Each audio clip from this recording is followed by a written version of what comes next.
Today I'm going to be taking you through on how to layer cakes, crumb coat, trim. Yes, that is what we are going to be doing today.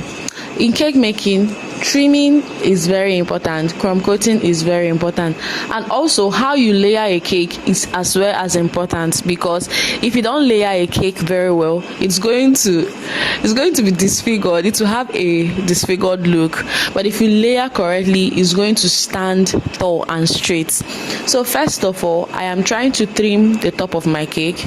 Most times you might not need to trim it depending on how your cake comes out, but if your cake does not come out equal or very flat on the surface, you just have to trim it to get a flat surface that is equal on all ends. And after trimming the top, you have to also crumb coat that part.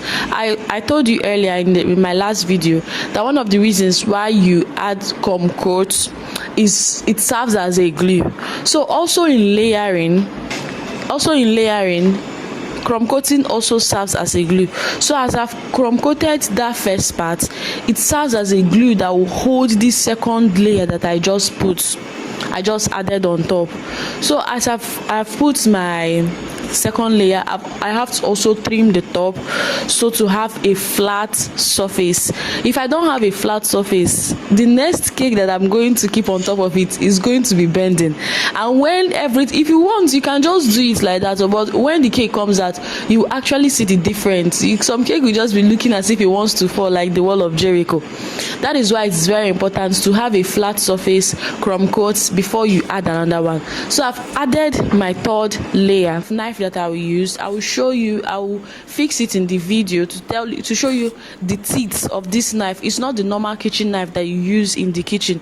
This is a special knife for trimming, and also for trimming cakes to have a flat surface because of the kind of teeth that it has. So I'm going to get a picture of it and fix it in this video so you will see it. So I'm done layering the third one, and then this is the fourth one. If you notice something, I did not place this fourth one like I did the others. I actually overturned it. So like I turned this fourth plain cake upside down because the bottom part has a flatter surface, and also it helps in giving me sharp edge in my fondant. That is why I turned it over. So take note of this when you are baking your own cake. This is one of the reasons how you can get a sharp edge when you are making a fondant cake. This is actually a fondant cake that I'm doing. So I did not turn it the front as I was doing the other ones. I turned it back. It also helps in buttercream and also in fondant cakes. So what I'm doing, I'm trying to patch up the cake. There is never a way that this cake will stand straight though. So when I'm done trimming and cutting and layering them as it should, I have to patch it up with the cakes that I trimmed out.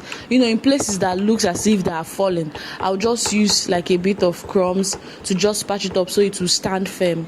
Then after I am done layering, I'll go ahead in trimming the cake. Trimming the cake, as I said earlier, is very, very important because sometimes the cakes do not come out equal in width. Now, not in length, now in width, the fatness of the cake. No matter is the same size 7 that you are using or size 8 that you are using, size 8 pan or size 7 pan. Most times, some of these cakes get like fatter or has more width than the other. So what this trimming does is that it makes all of them be equal in size, and it also helps to give your cake a definite shape. So I'm just going to trim it. They have like a technique of trimming this cake. In another video, I am going to make a very well detailed video on how to trim this cake, on how to hold your knife, on how to turn your turner so that it will be easy, because this trimming is one of the hardest parts for most of my students.